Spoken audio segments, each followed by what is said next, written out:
I mostly read public domain books here on Glenn Reads Books to You, and they were written a long time ago, so they're usually racist, or sexist, or bigoted, but in there somewhere is a story, and that's why those stories are famous. Other times, I read works from independent authors, and they're delightfully not racist, but they might have adult language or adult situations, like, making sex. So that's your warning, but I'm sure you're grown up enough to handle it. Don't write to me complaining. Ah, sandy beach. The beautiful waves caressing over my sinewy body. Ow, son of a... All right, take a seat, you little idiot. I was just reflecting on how I'm going to be going on a trip soon and how I can't wait to start packing. But then you showed up, so I'm going to have to do this. I'm going to do this as fast as I can because I've got to pack. Welcome to the Glenn Reads Books to You mansion. It's a fun little bit where I pretend to live in a mansion and not just record in my basement. This is where I read the hottest public domain books and short stories. This week, we're going to keep reading Treasure Island by Robert Louis Stevenson. Want to learn about the author? Oh, I hope so, because I took the time to steal this from Wikipedia. Robert Louis Balfour Stevenson was born the 13th of November, 1850, and died the 3rd of December, 1894. He was a Scottish novelist, essayist, poet, and travel writer. He's best known for works such as Treasure Island, The Strange Case of Dr. Jekyll and Mr. Hyde, Kidnapped, and A Child's Garden of Verses.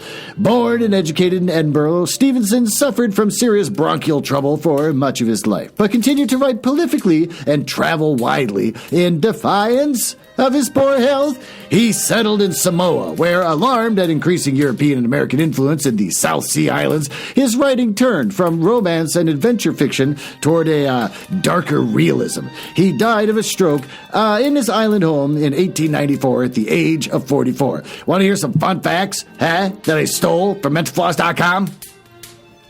Scholars and fans have long puzzled over the location of Treasure Island. We already found out it's, where is it again? Brazil? I think it was in Brazil. First episode, I looked it up. The references to rum running and Mexican Indians would seem to indicate its location somewhere along the Spanish Main. But then, what about the rattlesnake that Jim meets on the island? Or the strands of live oaks? Or the sea lions he sees, none of which exist in that area? Stevenson's island seems to be a hodgepodge of geographic details, a place found only in the imagination.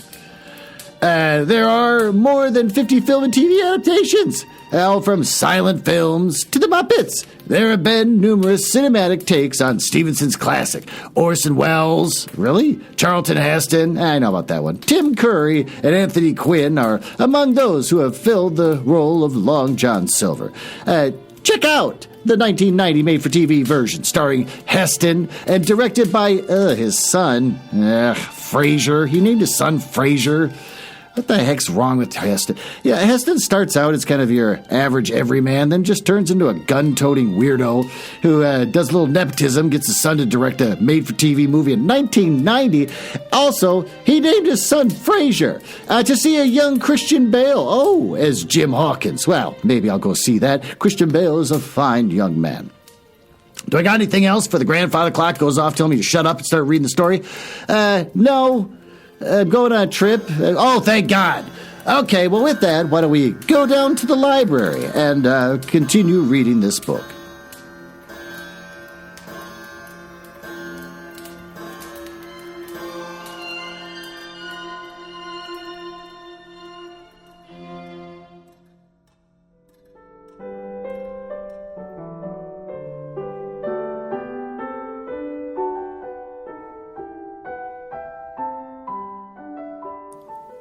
There you go. Why don't you get seated? I'm going to try to plow through this as fast as possible because I got a plane to catch. And it turns out also, thank God for buying ebooks and how reliable they are, that there's just not a chapter title in here. So it looks like I'm reading more chapters than I planned. This is going to take forever. Part 6, Captain Silver. In the enemy's camp. The red glare of the torch, lighting up the interior of the blockhouse, showed me the worst of my apprehensions realized. Oh, the pirates were in possession of the house and stores. Oh, there was a cask of, cognac. Oh, and there were the pork and bread as before, and what tenfold increased my horror, not a sign of any prisoner. I could only judge that all had perished, and that my heart smote me sorely that I had not been there to perish with them. Well, there were 6 of the buccaneers, all told. Not another man was left alive. 5 of them were on their feet, flushed and swollen, suddenly called out from the first sleep of drunkenness. This 6th had only risen up upon his elbow, and he was deadly pale. And the blood-stained bandage around his head told that he had recently been wounded and still more recently dressed. I remember the band who had been shot and had run back among the woods of the great attack, and doubted not that this was he. The parrot sat, preening her plumage on Long John's shoulder. Oh, he himself, I thought, looked somewhat paler and more stern than I was used to. No, he still wore the fine broadcloth, whatever that is, suit in which he had fulfilled his mission. It was bitterly worse for wear, daubed with clay and torn with the sharp briars of the wood. So, said he, here's Jim Hawkins. Shiver me timbers, eh? Dropped in like, eh? Well, come, I'll take that friendly. And thereupon he sat down across the brandy cask and began to fill his pipe. Give me a loan of the link, Dick, he said, and then, when he had a good light, oh, that'll do, lad, he added, stick the glim in the wood heap, and you, gentlemen, bring yourselves too. You needn't stand up for me, Mr. Hawkins. He'll excuse you. You may lay to that. And so, Jim, stopping the tobacco, here you were, and quite a pleasant surprise for poor old John. Oh, I see you were smart when I first set my eyes on you, but here gets away from me clean, it do. Well, to all this, as may well be supposed, I made no answer. Oh, and he set me with my back against the wall, and I stood there looking at Silver in the face, pluckily enough, I hope, to all outward appearance, but with a black despair in my heart. Silver took a whiff or two of his pipe with great composure, and then ran off again. Now, you see, Jim, so be as you are here, in all caps, says he, I'll give you a piece of my mind. Oh, I've always liked you, I have, for a lad of spirit. And the picture, P-I-C-T-E-R, picture of my own self when I was young and handsome. Oh, I always wanted you to jine, I don't know what that means, I'm not looking it up, and take your share. Oh, and die a gentleman. And now, my cock, you've got to. God, I'm not talking about that. Captain Smollett's a fine seaman, and I'll own up to, I read that all weird, as I'll own up to any day, but stiff on discipline. Duty with 2 O's is duty with 2 O's, says he, and right he is. Just you keep clear of the captain. Oh, the doctor himself has gone dead again. You ungrateful scamp, is what he said. And short and the long of the whole story is about here. You can't go back to your old lot, for they won't have you. And without you, start a 3rd ship's company all by yourself, which might be lonely. Oh, and you'll have to jine. All right, I'm looking it up. I don't want to look it up. It's not going to mean anything. A great teacher who has attained liberation from karma. From Sanskrit. What? Okay, you have to join with Captain Silver. Escape karma with Captain Silver? Since when does someone writing a book in this time know about karma and stuff? All right, fine, whatever. So far, so good, my friends. Then you're still alive. And though I partly believe the truth of Silver's statement, that the cabin partly were incensed at me for my desertion, I was more relieved than distressed by what I heard. Well, I don't say nothing as to you being in our hands, continued Silver, though there you are, and you may lay to it. I'm all for argument. Argy, A-R-G-Y, okay. I've never seen good come threatening. Oh, if you like the service, well, you'll jine. Again with the jine. And if you don't, Jim, why, you're free to answer no. Did he just learn jine? Is this something where the author is just like, I found out what jine means. It's like it's something from Sanskrit. It talks about karma. Oh, I can't wait to put this in my book. Free and welcome, shipmate, and if fair can be said by mortal seaman, shiver my sides. Am I to answer then? I asked with a very tremulous voice, though through all the sneering talk, I was made to feel the threat of death that overhung me, and my cheeks burned. Oh, and my heart beat painfully in my breast. Lad, said Silver, no one's oppressing of you. Oh, take your bearings. None of us won't hurry you, mate. Time goes so pleasant in your company, you see. Well, says I, growing a bit bolder, if I'm had to choose, I declare I have a right to know what's what, and why you're here, and where my friends are. What's what? Repeated one of the buccaneers in a deep growl. Oh, he'd be lucky one knowed that. Well, perhaps batten down your hatches till you spoke to my friend, cried Silver, reluctantly to his speaker. Reluctantly, I'm imagining is like proudly, boastfully. Let's see. Reluctant. Eager or quick to argue or fight. Aggressively defiant. Okay, fine. Well, whatever. I was wrong about that. To his speaker. And then, in his first gracious tones, he replied to me, Yesterday morning, Mr. Hawkins, said he, in the dog watch, down came Dr. Livesey with a flag of truce, says he. Captain Silver, you sold out. Ship's gone. Well, maybe we've been a-taking glass and a song to help around. I won't say no. Leastways, none of us had looked out. We looked out by thunder. Oh, the old ship's gone. And I never seen a pack of fools look fishier. Oh, and you may lay to that. If I tells you that looked the fishiest, well, says the doctor, let's bargain. Oh, we bargained, him and I. And we are stores, brandy, blockhouse, firewood, as you thoughtful enough to cut, and in a manner of speaking, the whole blessed boat, from cross trees to Kelson. I don't know what Kelson is. I'm not going to look it up. And as for them, they've tramped, and I don't know where they are. He drew again, quietly, at his pipe. Unless you should take it into that head of yours, he went on, that you was included in the treaty, here's the last word that was said. How many are you, says I, to leave? 4, says he, 4 and one of us wounded. And as for the boy, I don't know where he is, confound him, he says, nor do I much care. We're sick about him, says these were his last words. Is that all? I asked. Well, it's all that you're to hear, my son, returned Silver. And now I to choose?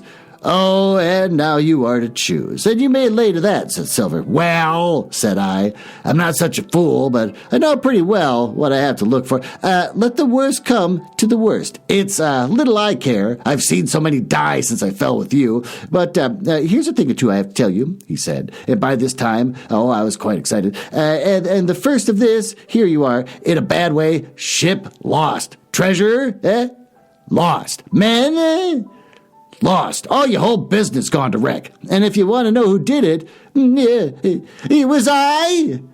I was in the apple barrel the night we sighted land, and I heard you, John, and you, Dick Johnson, and Hans, who is now at the bottom of the sea, and told every word you said before the hour was out. And as for the schooner, it was I who cut her cable. It was I that killed the men you had aboard of her.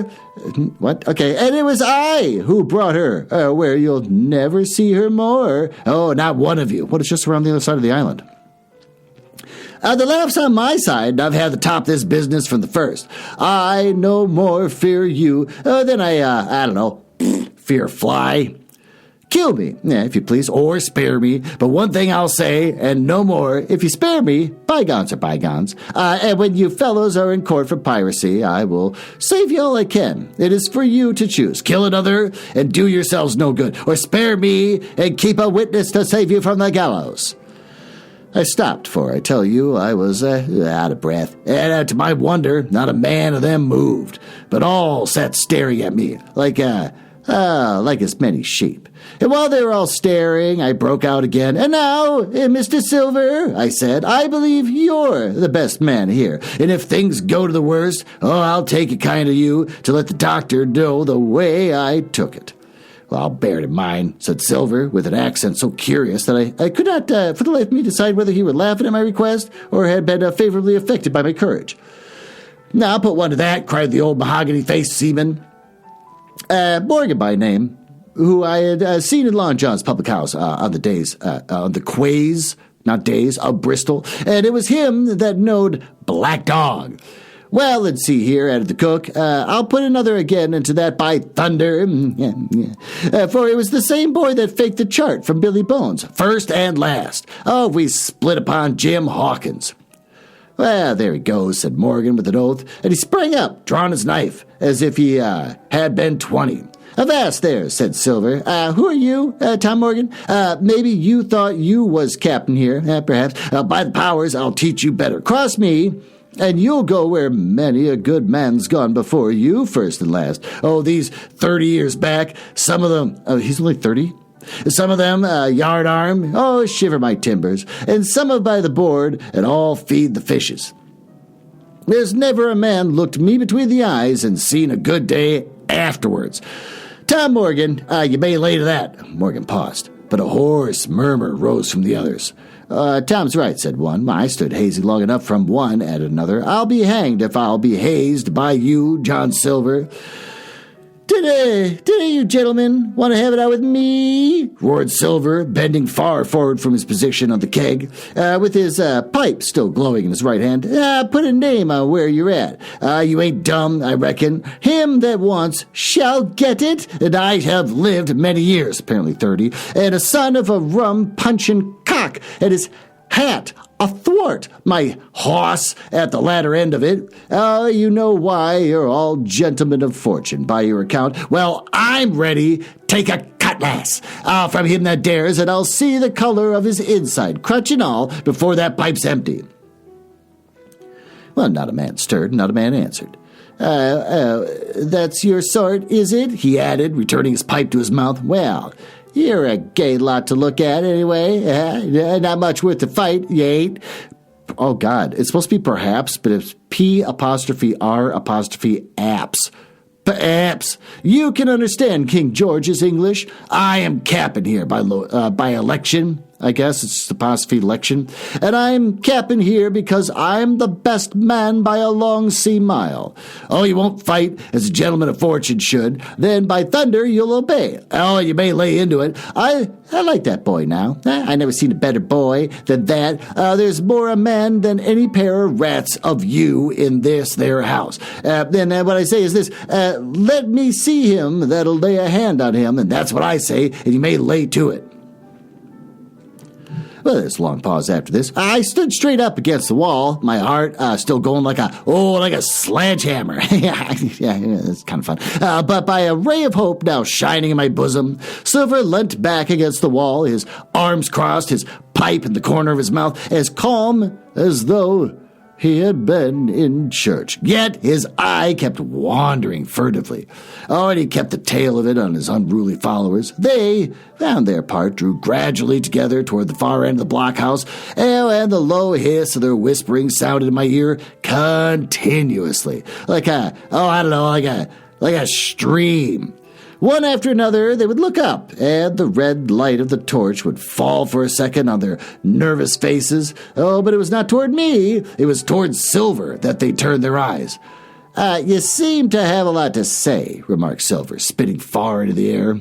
Pipe up, and let me hear it, or lay to.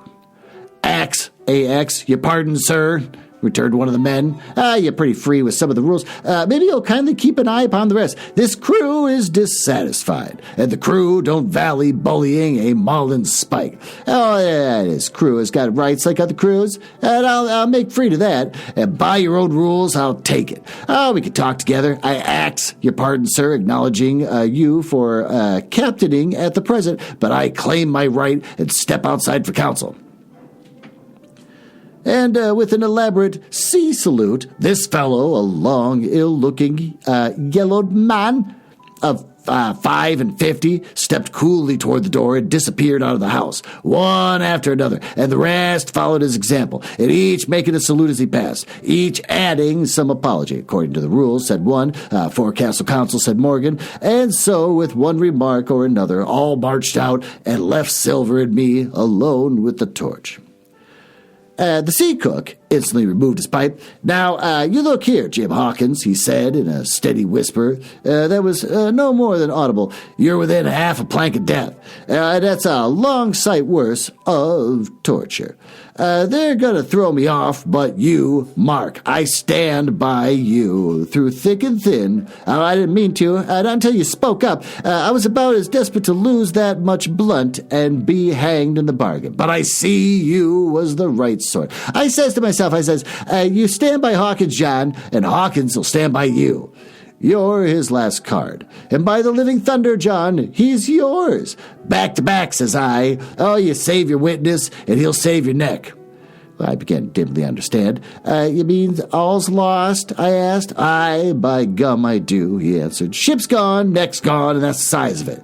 Once I looked into that bay, Jim Hawkins, and seen no schooner, well, I'm tough, but I gave out. As for that lot and the council, oh, mark me, they're outright fools, and cowards. And I'll save your life, if so we can, from them. But see here, Jim, tit for tat, you saved Long John from swinging." I was bewildered. Oh, it seemed a thing so hopeless, he was asking. He, the old buccaneer, the ringleader throughout. "What can I do?" "That I'll do," I said. "It's a bargain," cried Lion John. You speak up, Plucky, and by thunder, I have a chance." Oh, he hobbled to the torch where it stood propped among the firewood and took a fresh light to his pipe. "Understand me, Jim," he said, returning. "I've had on my shoulders. I'm on Squire's side now, and I know you've got the ship safe somewheres. How you've done it, I don't know. But safe it is. I guess Hans and O'Brien turned soft. I never much believed in neither of them. Now you mark me, I ask no questions, nor I won't let others. I know when the game's up, I do, and I know a lad that's staunch.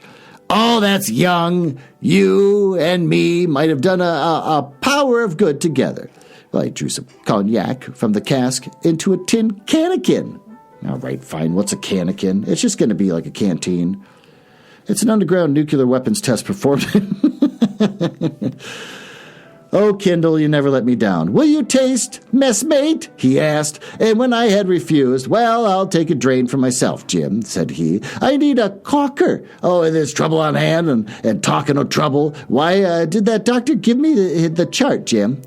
My face expressed wonder so unaffected that he saw the needlessness of further questions. Well, he did, though. He said, and there's something under that, no doubt. Something surely under that, Jim, bad or good. He took another swallow of the brandy and shaking his great fair head like a man who looks forward to the worst. Next chapter, the black spot again. The council of buccaneers had lasted some time, when one of them re-entered the house, and with the repetition of the same salute, which had, in my eyes, an ironical air, begged for a moment's loan of the torch. Silver, briefly agreed, and this emissary retired again, leaving us together in the dark. There's a breeze coming in, Jim," said Silver, who had by this time adopted quite a friendly and familiar tone. I turned to the loophole nearest me and looked out. The embers of the great fire had so far burned themselves out and now glowed so low and duskily that I understood why these conspirators desired a torch. About halfway down the slope to the stockade, they were collected in a group. One held a light, another was on his knees in their midst, and I saw the blade of an open knife shine in his hand with varying colors in the moon and torchlight.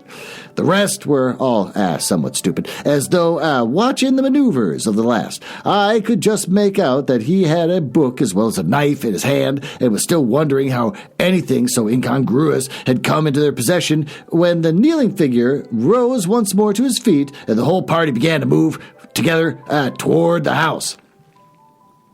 "Here they come," said I, and I returned to my former position, for it seemed beneath my dignity that they should find me watching them.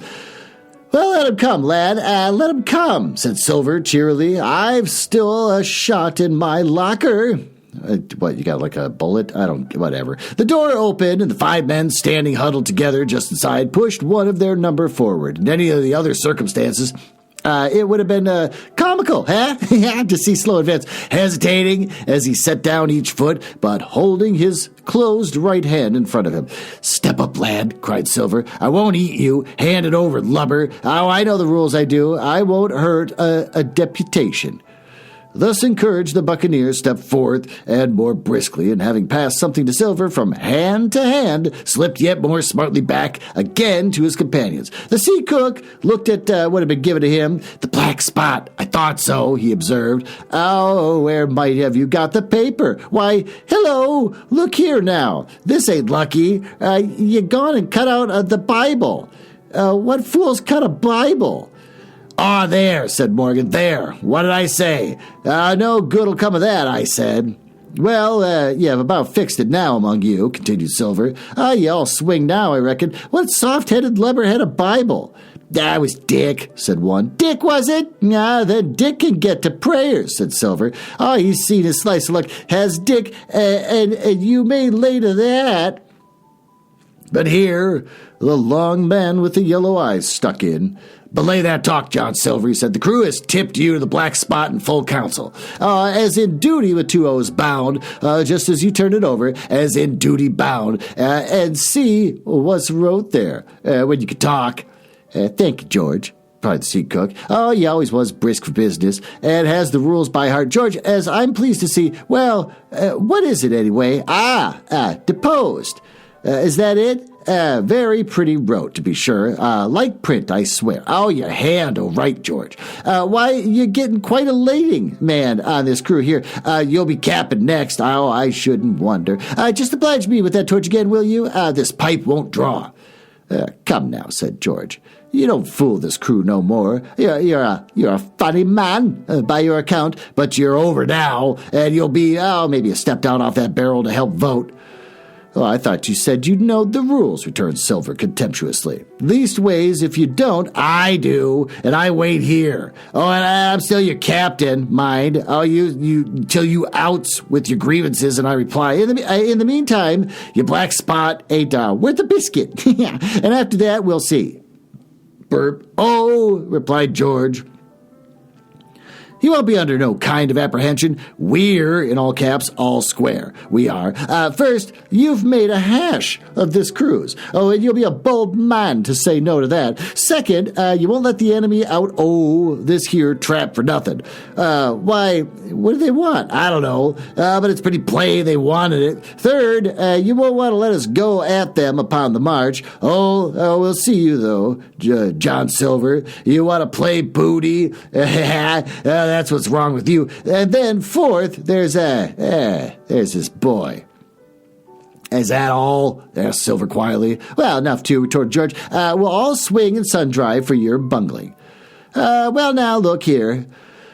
I'll answer these 4 points, P''INTS. One after another, I'll answer 'em. I made a harsh this cruise, did I? Well, now, you all know what I wanted, and you all know that I had been done that we'd have been aboard the Hispaniola this night as ever was, every man of us alive, and fit, and full of good plum duff, plum duff, I say, and the treasure in this hold of her, by thunder. Well, who crossed me? Who forced my hand, as was the lawful captain? Who tipped me the black spot one day, and we landed and began this dance? It's a fine dance, and I'm with you there. And looks mighty like a hornpipe at a rope's end at execution, docked by London town. It does. And who done it? Why, it was Anderson, and Hans, and you, George Mary, and you're the last above board of the same meddling crew. And you have the Davy Jones insolence to up and stand for capping over me. You, that sank the lot of us. By the powers, but this tops the stiffest yarn to nothing. I have no idea most of what was just said there in that paragraph. Well, Silver paused, thank God, and I could see by the faces of George and his late comrades that these words had not been said in vain. That's for number 1. cried the accused, wiping the sweat from his brow, and as had been talking with vehemence that shook the house. Why, I gave you my word, I'm sick to speak to you. You've neither sense nor memory, and I leave it to fancy where your mother's was that let you come to see. See, gentlemen o' fortune, I reckon tailors is your trade. Go on, John, said Morgan. Speak up to the others. The others, returned John. They're a nice lot, ain't they? But they say this cruise is bungled. Oh, by gum. You can understand how bad it is bungled. You see, we're near the gibbet. That my neck's stiff, we're thinking on it, and you've seen them, maybe hanged in chains, birds about them, seamen pining to them, and they go down to the tide. Who's that? Says one. That? That's John Silver. Oh, I know him well, says another. Oh, and you can hear the chains jangle as you go about and reach for the other buoy. Now, that's about where we are. Oh, every mother's son of us, thanks to him and Hans and Anderson and the ruination fools of you. And if you want to know about the number 4, that boy, why, shiver my timbers, He says that a lot. Isn't he a hostage? We are a-going to waste a hostage? No, not one of us. He might be our last chance, and I shouldn't wonder. Kill that boy? Well, not me, mates. And number 3? Oh, well, there's a deal to say to number 3. Maybe you don't count it as nothing to have a real college doctor to see at you every day. You, John, with your head broke, or you, George Mary, with that og shakes up upon you not 6 hours gone. Has your eyes the color of lemon peel to the same moment on the clock? Well, maybe, perhaps, and you don't know that there's a consort coming either. But there is, and not so long till then, and we'll see who'll be glad to have a hostage when it comes to that. And as for number 2, why, I made a bargain. Well, you come a-crawling to your knees to me to make it, and on your knees you came. You was that downhearted, and you have starved too, if I hadn't, but it's a trifle. You look here, that's why. And he cast down upon the floor a paper that I instantly recognized, none other than the chart on yellow paper with the 3 red crosses that I found in the oilcloth on the bottom of the captain's chest. Why the doctor had given it to him was no more than, I don't know, I could fancy. But if it were inexplicable to me, the appearance of the chart was incredible to the surviving mutineers. Oh, they leapt upon like cats to the mouse, and it went from hand to hand, one tearing it from another, and by the oaths and the cries of the childish laughter which they accompanied their examination. Oh, you would have thought not only they were fingering the very gold, but were at sea with it. Besides, in safety. Yes, said one, that's Flint, sure enough, JF, and a score below, and the clove hitch to it. Oh, so it's done ever. Mighty pretty, said George, but how are we to get away with it, with no ship? Silver suddenly sprang up, and supporting himself with a hand against the wall. Well, now I give you warning, George, he cried. One more word of your sauce, and I'll call you down and fight you. How? Why, how do I know? You had ought to tell me that, you and the rest, that lost me my schooner. And with your interference, burn you. But not you, you can't. You ain't got the invention of a cockroach? I don't know why I stumbled over that word so hard. But civil you can speak and shall. George Mary, you may lay to that. It's fair now, said the old man Morgan. Fair? I reckon so, said the sea cook. You lost a ship. I found the treasure. Who's better man than that? And now I resign, by thunder. Elect whom you please to be your captain now. I'm done with it. Silver, they cried. Barbecue forever, barbecue for captain. Oh, that's the tune, is it? Cried the cook. George, I reckon you'll have to wait another turn, my friend. And lucky for you, as I'm not a revengeful man, but that I was never my way. And now, shipmates, this black spot, tain't much good now, is it? Dick's crossed his luck and spoiled his Bible. And that's about all.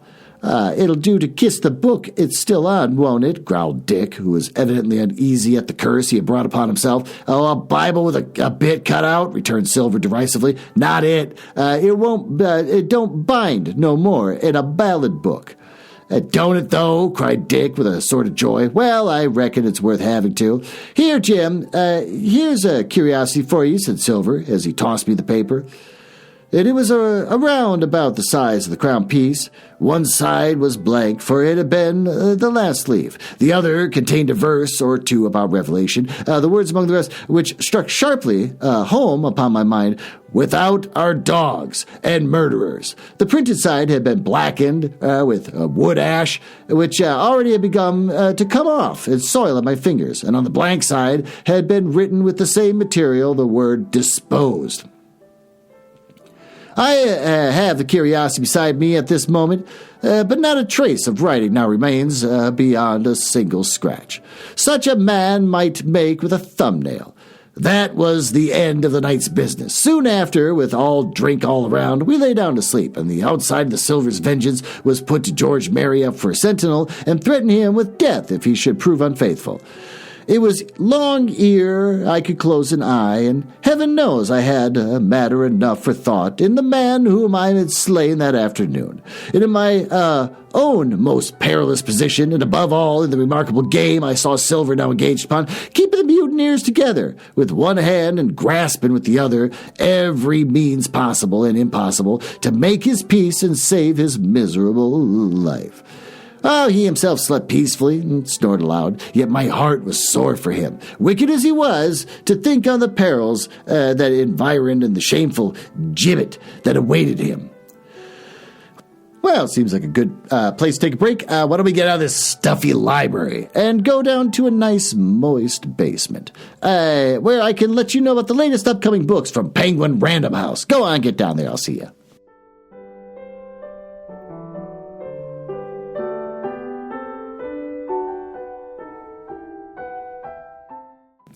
Now, there you are. You made it down here to my basement.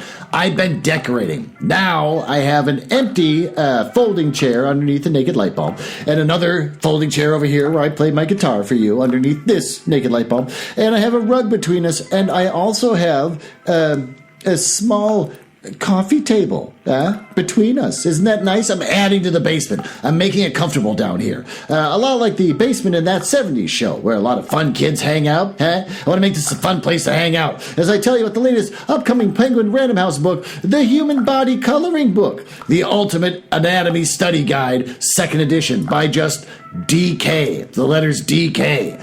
About the human body coloring book, discover the intricacies of the human body by naming each part and coloring it. That's gotta be fun. Filled with black and white line artwork, this anatomy coloring book helps you study the anatomical illustrations and interactive, fun way. The key clearly explains which structures must be colored and, where relevant, which colors to use. This sounds meticulous and boring. Then you are left to color the label and parts of the systems of the body while improving your knowledge of human anatomy. In this coloring book, you'll find more than 200 highly detailed anatomical drawings to color, covering the human body from cell to system. A clear key explains which parts the label and they already said this, as well as cross-references on every page to help you investigate parts of the body. 8 new pages covering complex anatomical spaces in the shoulder, hip, wrist, and foot. Fine chapters outlining the body's skeletal system, nervous, respiratory, and cardiovascular systems, helping you learn about the body in a new, fun, and colorful way. Get it? Each page of medical illustrations contains a list and clarifications of key concepts relating to the artwork and hours of fun and learning. Yes, it sounds like fun. The Human Body Coloring Book is perfect for medical students, weird medical students, or those needing help with anatomy. It is intuitive, easy to use, and helps you understand the important information by giving you plenty of opportunities of a self-test, and maximizes your ability to recall knowledge. This is the most meticulous and boring coloring book ever created on Earth. The Human Body Coloring Book by DK, because he won't give you his real name, is coming out in paperback. Thank God it's not hardcover. June 18th in 2024 from Amazon, Barnes & Noble, Books A Million, Bookshop.org, Hudson Booksellers, Powell's, Target, and if you ever see anyone pick this up, you know that there's some kind of serial killer or just general creep or some kind of surgeon that should not be a surgeon in the halls of Walmart. Well, with that, why don't we go back upstairs and get back in the library and continue reading this book.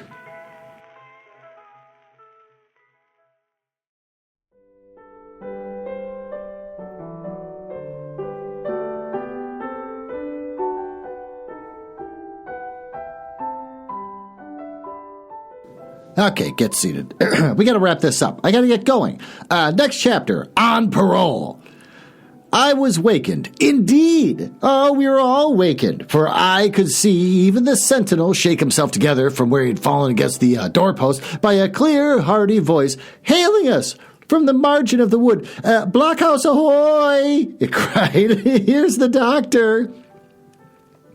And the doctor it was. Although I was glad to hear the sound, yet my gladness was not without admixture. Not looking that up. I remembered with confusion my insubordinate and stealthy conduct, and when I saw where it had brought me, among what companions and surrounded by what dangers, I felt ashamed to look him in the face. Oh, he must have risen in the dark, for the day had hardly come, and when I ran to the loophole and looked out, I saw him standing, like Silver once before, up to the mid-leg in creeping vapor.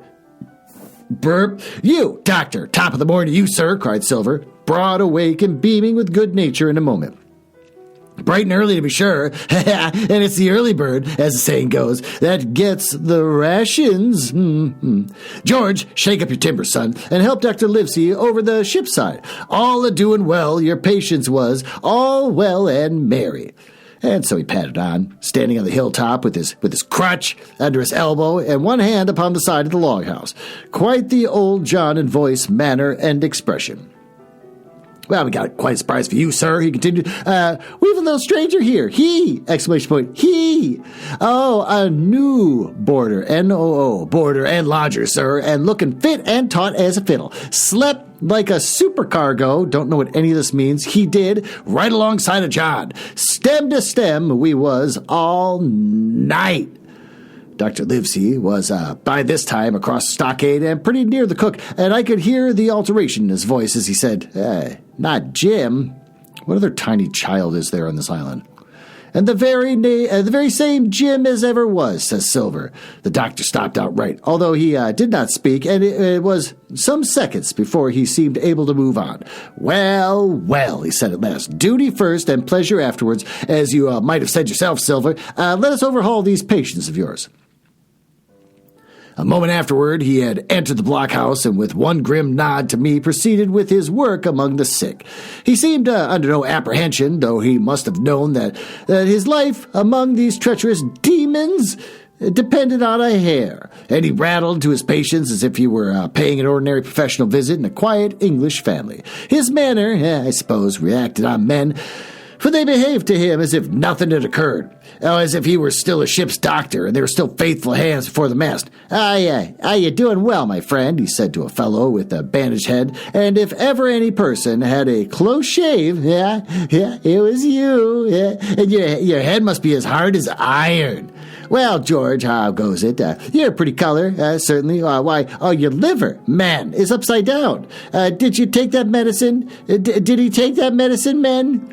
Aye, sir, he took it, sure enough, returned Morgan. Because, you see, since I am mutineer's doctor, or prison doctor, I prefer to call it, says Dr. Livesey in his pleasantest way, I make it a point of honor not to lose a man for King George, God bless him, and the gallows. Well, the roads looked at each other, but were swallowed by the home thrust in silence. Dick don't feel well, sir? Said one. Don't he? Replied the doctor. Well, step up here, Dick. Yeah, and let me see your tongue. Oh, no, I shouldn't be surprised if I did. Oh, the man's tongue is fit to frighten the French. Another fever. There, said Morgan. That comes of spilling Bibles. That comes, as you call it, of being an errant asses, retorted the doctor, and not having a sense enough to know honest air from poison, and the dry land from a vile, pestiferous slough. Oh, I think it most probable, though, of course, it's only an opinion. Oh, that you'll have all the deuce to pay before you get to that malaria out of your system. Camp in a bog, would you? Silver, I'm surprised at you. You're less of a fool than many. Take you all around, but you don't appear to me to have the rudiments of a notion of the rules of health. Well, he added after he had dosed them around and they had taken his prescriptions, with really laughable humility, more like a charity to school children than blood-guilty mutineers and pirates. Well, that's done for the day, and now I should wish you to have a talk with that boy, please. And he nodded his head in my direction carelessly. George Mary was at the door, spitting and spluttering over some bad taste of medicine, but at the first word of the doctor's proposal, he swung round, and with a deep flush he cried, "No!" and swore. Silver struck the barrel with his open hand. "Silence!" he roared, and looked at him positively like a lion. "Doctor," he went on in his usual tones, "I was thinking of that, knowing as how you had a fancy for the boy. Oh, we're all humbly grateful for your kindness, as you see, puts faith in you and takes the drugs down like that much grog. And I have to take it that I found a way as'll suit all. Hawkins, will you give me your word of honor as a young gentleman? For a young gentleman you are, although poor born, your word of honor is not to slip your cable?" "I already gave the pledge required." "Then, doctor," said Silver, "you step outside of that stockade, and once you're there, I'll bring the boy down on the inside. I reckon you can yarn through the spars. Good day to you, sir, and on all your duties with those in the Squire and Captain Smollett." Oh, the explosion of disapproval, which nothing but Silver's black looks had restrained, broke out immediately, and the doctor left the house. Silver was roundly accused of playing double, of trying to make a separate piece for himself, and of sacrificing the interests of his accomplices and victims, and, in one word, of the identical, exact thing that he was doing. It seemed to me so obvious in this case that I could not imagine how he's turned their anger. Oh, but he was twice the man the rest were, and his last night's victory had given him a huge preponderance on their minds. Oh, he called them all fools and dolts, you can imagine, and it was necessary I should talk to the doctor, flooded the chart in their faces, and asked them if they could afford to break the treaty the very day they were bound a treasure hunting. "No, by thunder," he cried. Let us must break the treaty when the time comes. Until then, I'll gammon that doctor if I have to ile his boots with brandy." And then he bade them get the fire lit, and stalked out upon his crutch, and with his hand on my shoulder, leaving them in a disarray, and silenced by his volubility rather than convinced. "Slow, lad, slow," he said. "They might round upon us in a twinkle of an eye if we seemed to hurry." Very deliberately, then, did we advance across the sand to where the doctor awaited us on the other side of the stockade. And as soon as we were within easy speaking distance, Silver stopped. Oh, you'll make note of this here also, doctor," he says. "And to tell the boy, you know how I saved his life, and we were deposed for it, too. And you may lay to that, doctor. When a man's steering as near the wind as me, playing Chuck Farthing with the last breath of his body like, you wouldn't think too much, mayhap, to give him one good word. Oh, you'll please bear in mind, it's not my life only now, it's that boy's under the bargain. Oh, and you'll speak to me fair, doctor, and give me a bit of hope to go on, for the sake of mercy." Silver was a changed man once he was out there and had his back to his friends at the blockhouse. His cheeks seemed to have fallen in. His voice trembled.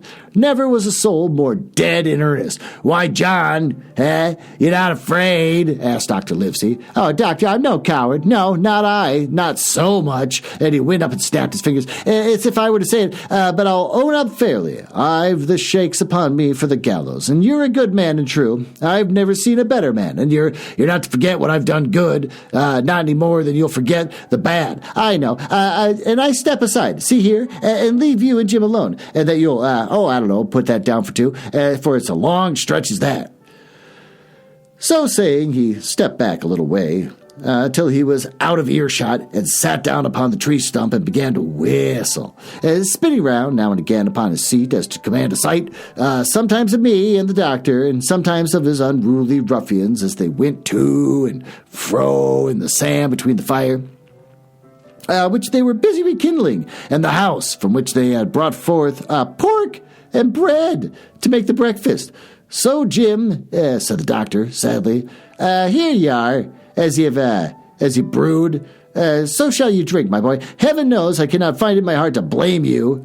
Not this much, I will say. He is kind or unkind. When Captain Smollett was well, you dared not gone off. But when he was ill and couldn't help it, by George, it was downright cowardly." Oh, I will own that I here began to weep. "Doctor," I said, "you might spare me. I blame myself enough. My life's forfeit anyway. I should have been dead now if Silver hadn't stood for me. The doctor, believe this, I could die, and I dare say I deserve it. But what I fear is torture. If they come to torture me, Jim, the doctor interrupted, and his voice was quite changed. Jim, I can't have this. Whip over, and we'll run for it. Oh, doctor, said I passed my word. I know, he cried. And we can't help that, Jim, now. I'll take it on my shoulders. Holus bolus, whatever that means. Blame and shame, my boy. But stay here, I cannot let you. Jump, one jump, and you're out, and we'll run for it like antelopes. No, I replied. You know right well that you wouldn't do the thing yourself, neither you nor squire nor captain, and no more shall I. Silver trusted me. I passed my word, and back I go. But, doctor, you did not let me finish. Burp, if they come to torture me, I might let slip a word of where the ship is, for I got the ship, part by luck and part by risking. She lies in the North Inlet, and the southern beach, and just below high water, at half tide. Oh, she must be high and dry. The ship, exclaimed the doctor rapidly. I described to him my adventures, and he heard me out in silence. There is a kind of fate in this, he observed, when I was done. Every step, it is you that saves our lives. And do you suppose by any chance that you are going to let you lose yours? And it would be a poor return, my boy. You found out the plot, and you found Ben Gunn, and the best deed that was ever done. Oh, or will you do? Through you live to 90. Oh, by Jupiter. And by talking to Ben Gunn, oh, why, this is mischief in person, Silver. He cried, Silver, I'll give you a piece of advice, he continued, as the cook drew near again. Don't you be in any great hurry after the treasure. Why, sir, I do my possible, which that ain't, said Silver. I can only ask your pardon, save my life and the boys by seeking for that treasure, and you may lay to that. Well, Silver, replied the doctor, if that's so, I'll go one step further. Look out for squalls when you find it. Sir, said Silver, as between man and man, that is too much and too little. What you're after, by what you left the blockhouse, why, you've given me that there chart. Oh, I don't know now, do I? And yet I done your bidding with my eyes shut and never a word of hope. But no, there is too much. And if you won't tell me what you mean plain out, just say so, and I'll leave the helm. No, said the doctor musingly. Oh, I got no right to say more. It's not my secret, you see, Silver, or I'll give you my word. I'd tell it to you, but I'll go as far as with you as I dare go and step beyond, for I'll have my wig sorted by the captain if I'm mistaken. And first, I'll give you a bit of hope, Silver. If we both get out alive of this wolf trap, I'll do my best to save you, short of perjury. Oh, Silver's face was radiant. You couldn't say more, I'm sure, sir. Not if you was my mother, he cried. Oh, well, that's my first concession, asked the doctor. My second is a piece of advice. Keep the boy close beside you. And when you need help, halloo. I'm off to seek it for you, and itself will show if I speak at random. Goodbye, Jim. Dr. Livesey shook hands with me and through the stockade, nodded to Silver, and set off at a brisk pace into the wood. The treasure hunt, Flint's Pointer. Oh, I guess that's the name of the next chapter. We'll just keep reading it. Normally, the chapters have the title real big. It's on its own separate page, but here it's just a little line that just says, Treasure Hunt, Flint's Pointer. That's what you get when you buy something on an ebook. But I refuse to read on paper, because I live in the future. Jim, said Silver when we were done, if I saved your life, you saved mine, and I will not forget it. Oh, I've seen the doctor waving you to run for it, with the tail of my eye, I did. And I seen you say no, as plain as hearing. Jim, that's one to you. This is the first glint of hope I've had since the attack failed, and I owe it to you. And now, Jim, were we to go in for this here treasure hunting with the sealed orders, too? And I don't like it, but you and me must stick close, back to back like, and we'll save our necks in spite of our fortune. Just then, a man hailed us from the fire, and the breakfast was ready, and we were soon seated here and there about the sand over biscuit and fried junk. What the hell's fried junk? Burp. They had lit a fire fit to roast an ox. and it was now grown so hot that they could only approach it from the windward. And even there, not without precaution, and in the same wasteful spirit, they had cooked, I suppose, 3 times more than we could eat, and one of them, with an empty laugh, threw what was left into the fire, which blazed and roared again over his unusual fuel. Merp, I never in my life saw men so careless on the morrow. Hand to mouth is the only word that can describe their way of doing. And what with wasted food and sleeping sentries, though they were bold enough for a brush to be done with it, I could see their entire unfitness for anything like a prolonged campaign. Even Silver, eaten away with Captain Flint upon his shoulder, had not a word of blame for the recklessness, and this was more surprised me, for I thought he had ever shown himself so cunning as he did then. "Aye, mates," said he, "it's lucky to have barbecue, and to think for you with this here head. I got what I wanted, I did. Sure enough, they have the ship. But where they have it, I don't know yet. But once we hit the treasure, we'll have to jump about and find out. And then, mates, us that has the boats, I reckon, as the upper hand." I like that everyone's talking about, like, I guess the boat's gone, but no one bothers to walk around this small island and find out where it might be. Thus he kept running on with his mouth full of the hot bacon. Thus he restored their hopes and confidence, and I more than suspect repaired his own on the same time. "As for hostage," he continued, "oh, that's last talk, I guess. With them that love so dear, I've got my piece of news, and thank ye for them to that. But it's over and done, and I'll take him in line when we go a treasure hunting. But we'll keep him like so much gold, in case of accidents. You mark, and in the meantime, once we got the ship and treasure both and on off to sea like jolly companions, why, then we'll talk Mr. Hawkins, talk Mr. Hawkins over, we will, and we'll give him his share, to be sure, for all his kindness." I don't get that part. To see like jolly companions, why then we'll talk Mr. Hawkins over. I guess they're just going to talk to him? Okay, I think they're going to say, like, toss him over the boat and kill him. It was no wonder the men were in good humor now. For my part, I was horribly cast down. Should the scheme had now been sketched prove feasible, Silver, already doubly a traitor, would not hesitate to adopt it. He still had a foot in either camp. There was no doubt he would prefer wealth and freedom with the pirates to a bare escape from hanging, which was the best he had to hope for on our side.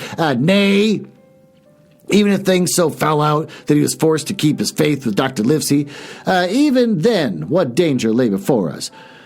What a moment that would be when suspicions of his followers turned to certainty that he and I should have to fight for dear life. He, a cripple, and I, a boy, against 5 strong and active seamen. Add to this double apprehension the mystery that still hung over his behavior of my friends, their unexplained desertion of the stockade, their inexplicable cessation of the chart, or harder to still understand, the doctor's last warning to Silver, "Look out for squalls when you find it." And then you will readily believe how little taste I found in my breakfast, and with how uneasy a heart I set forth behind my captors on the quest for treasure. We made a curious figure. Had anyone been there to see us, all in soiled sailor clothes and all but me armed to the teeth. Silver had 2 guns slung about him. One before, one behind, besides with great cutlass on his waist and a pistol in each pocket, and his square-tailored coat.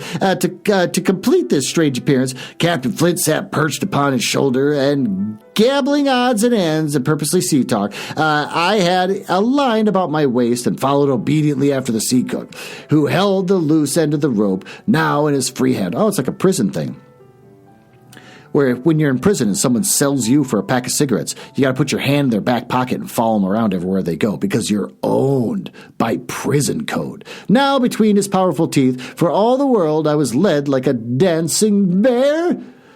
The other men were variously burthened. All right, I'm going to look it up, even though I'm going to regret it. Burthened. An archaic form of burden. Well, that was a waste of everyone's time. I apologize for that. For some carrying picks and shovels, and for that has been the very necessary that they brought ashore from the Hispaniola. Others laden with pork, bread, and brandy for the midday meal. All the stores I observed came from our stock, and I could see the truth of Silver's words the night before.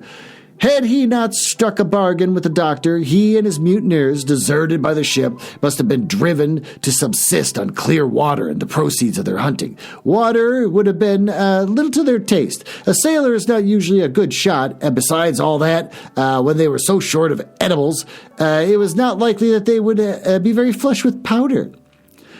Well, thus equipped, we all set out. Even the fellow with the broken head, who certainly should have kept in shadow and straggled one after another to the beach, where the 2 gigs awaited us. Even these bore trace of the drunken folly and the pirates, one in a broken thwart, both in their muddy and unabailed condition. Both were to be carried along with us for the sake of safety. And so, with our numbers divided between them, we set forth upon the bosom of the anchorage. As we pulled over, there was some discussion on the chart. The Red Cross was, of course, too far large to be a guide, and the terms of the note on the back, as you could hear, admitted of some ambiguity. They ran, the reader may remember, thus: Tall tree, spyglass shoulder, bearing a point to the north of north-northeast. Skeleton Isle east-southeast and by east. 10 feet. A tall tree was thus principal mark. Now, right before the anchorage was bounded by a plateau from the 200 or 300 feet high, adjoining on the north of the sloping southern shoulder of the spyglass, and rising again toward the south into the rough, cliffy eminence called the Mizzenmast Hill. The top of the plateau was dotted thickly with pine trees of varying height. Every here and there, one of a different species rose 40 or 50 feet clear above its neighbors, of which these were a particular tall tree of Captain Flint could only be decided on the spot and by the readings of the compass. Yet, although that was the case, every man on board the boats had picked a favorite of his own ere we were halfway over. Long John alone, shrugging his shoulders and bidding them wait till they were there, we pulled easily by Silver's directions, and not to weary the hands prematurely, and after quite a long passage, landed at the mouth of the second river, by which runs down a woody cleft of the spyglass. Thence, bending to our left, we began to ascend the slope toward the plateau. This is like reading Tolkien. Well, it's a whole chapter dedicated to just walking through the forest. At the outset, heavy, miry ground, matted, marshes vegetation greatly delayed our progress.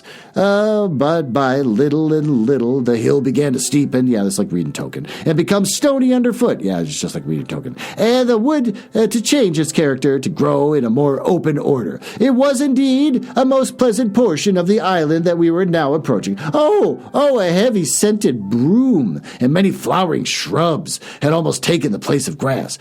Thickets of green nutmeg trees were dotted here and there along with the red columns of the broad shadow of the pines, and the first mingled their spice with the aroma of the others. The air, besides, was fresh and stirring, and this, under the sheer sunbeams, was a wonderful refreshment to our senses. The party spread itself abroad in a fan shape, shouting and leaping to and fro. About the center, and a good way behind the rest, Silver and I followed, I tethered by my rope in prison style, he plowing with deep pants among the silent gravel.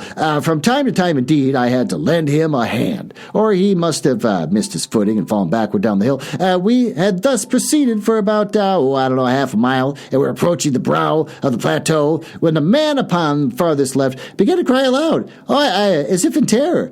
Shout after shout came from him, and the others began to run in his direction. "You can't have found treasure," said old Morgan, hurrying past us from the right, "for that's clean atop." Indeed, as we found when we also reached the spot, it was something very different. At the foot of a pretty big pine and involved in a green creeper, which had been partially lifted from some smaller bones, a human skeleton lay, with a few shreds of clothing on the ground, and I believe a chill struck for a moment to every heart. "He was a seaman," said George Merry, who, bolder than the rest, had gone up close and was examining the rags of clothing. "Leastways, this was a good sea cloth." Aye, said Silver. "Like enough you would look to find a bishop here, I reckon. But what sort of way was there for the bones to lie? Tain't in nature." Indeed, on a second glance, it seemed impossible to fancy that the body was in a natural position, but for some disarray, the work perhaps of the birds that had fed upon him and the slow-growing creeper that had gradually enveloped his remains, the man lay perfectly straight, his feet pointing in one direction, his hands raised above his head like a diver's, pointing directly in the opposite. I've taken a notion of my old numbskull, observed Silver. Here's the compass, here's the tip-top pint o' skeleton island, sticking out like a tooth, just like a bearing, will you, along with the line of them bones. And it was done. The body pointed straight in the direction of the island, and by the compass read duly east-southeast and by east. I thought so, cried the cook. Oh, here's a pinter. Right up here is our line to the pole star, the Jolly Dollars. But, by thunder, if I don't make me cold inside to think of Flint, this is one of his, in all cap, jokes. Oh, it's no mistake. Him and these 6 was here alone. He killed 'em, every man. And then this one is hauled here and laid down like a compass. Shiver my timbers. They're long bones, and the hair's been yellow. That would be Aladarcy. Mind you, Aladarcy, Tom Morgan. Aye, returned Morgan. I mind him. He owed me money, he did, and he took my knife ashore with him. Oh, speaking of knives, said another, what are we finding is lying around?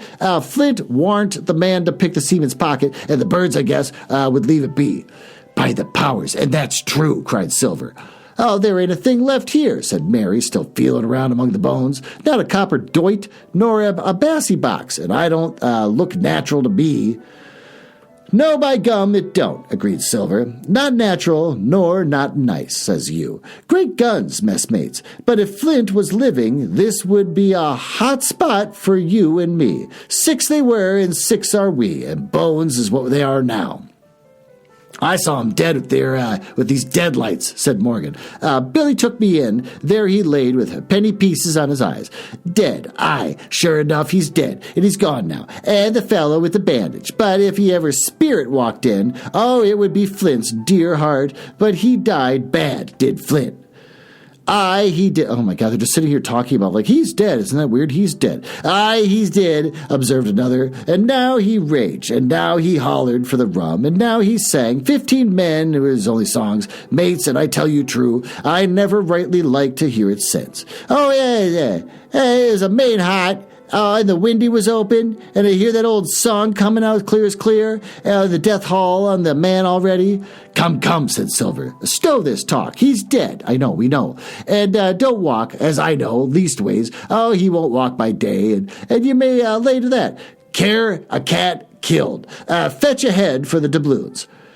Well, we started, certainly, but in spite of the hot sun and the starting daylight, the pirates no longer ran separate and shouting through the wood, but kept side by side and spoke with bated breath. The terror of the dead buccaneer had fallen on their spirits. Oh, well, thank God we're finally done. I got a plane to catch. Why don't we go down to the smoking room, have a quick cigarette, a quick one, and then we can talk about what the hell we just read.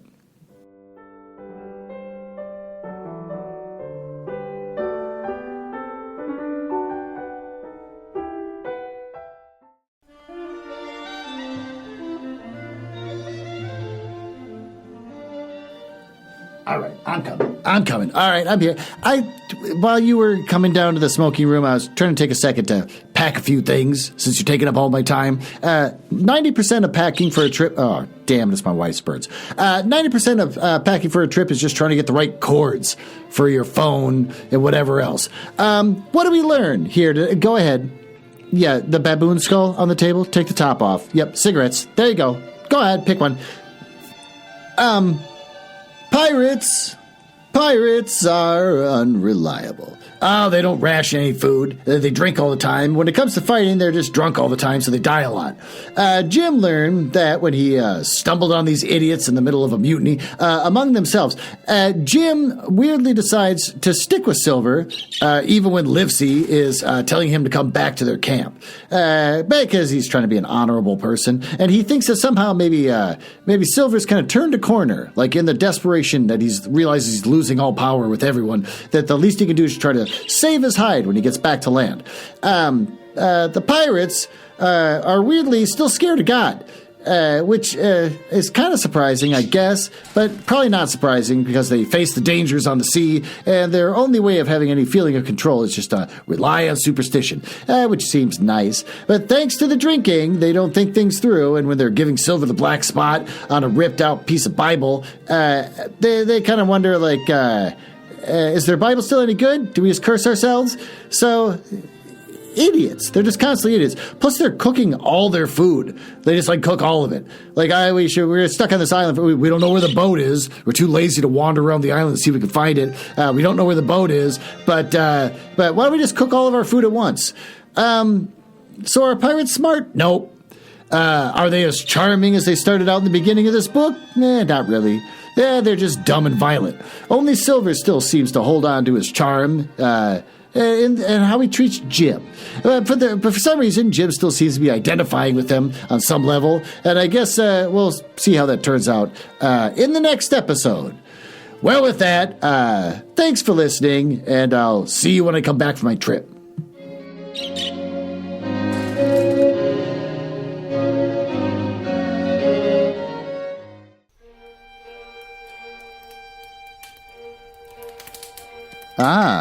Well, it appears you found me in the part of the podcast I hate the most, where I tell you all about the places on the internet where you can find me.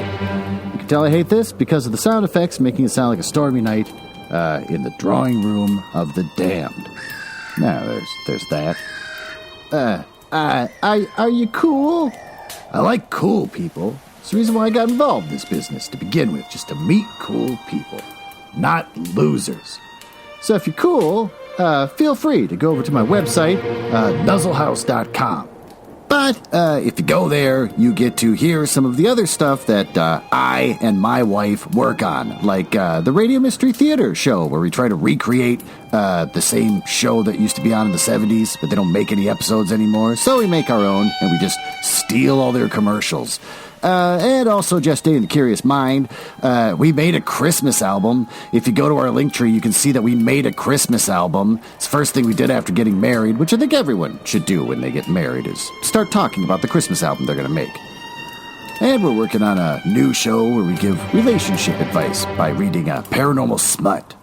And since I think you might be cool, you can always just email me directly. glenn.nuzzles@gmail.com. But don't email if you're a nerdlinger or a dork. Now, back to business. I can't believe I drank all of them already. There's got to be one left.